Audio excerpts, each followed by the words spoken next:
All right, I shared like the 6-minute unedited version of this on Instagram. So here's a slightly more cogent version of what I just said over there.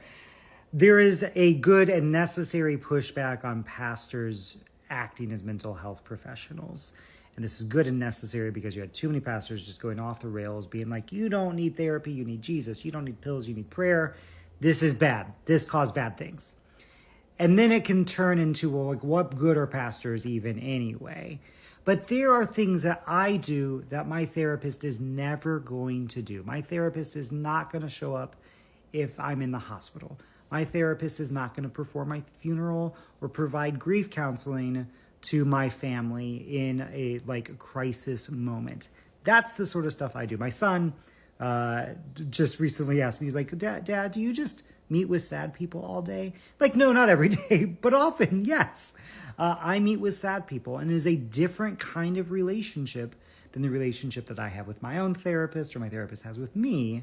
And I think that's good and necessary. I am qualified to do and say things that my therapist is not qualified to do. I can talk on spiritual matters, theological matters, social matters that my therapist just can't.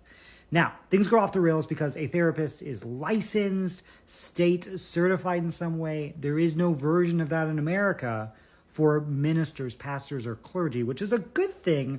Also means that people can claim to be a pastor with no qualifications and nobody can stop them. There's not a lot of mechanisms to prevent pastoral ministerial malpractice. So it's what seminaries and denominations are for, or hopefully just pastors with a conscience, where I pursue continuing ed. I do trauma competent training.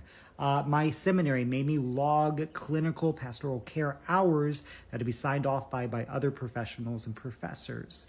So these are the sorts of questions you probably ask your pastors if they have done any of this work, if they continue to do that work. And if they don't, and they're offering mental health advice, you should run away.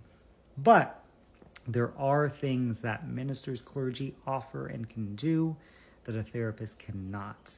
And I think that's good.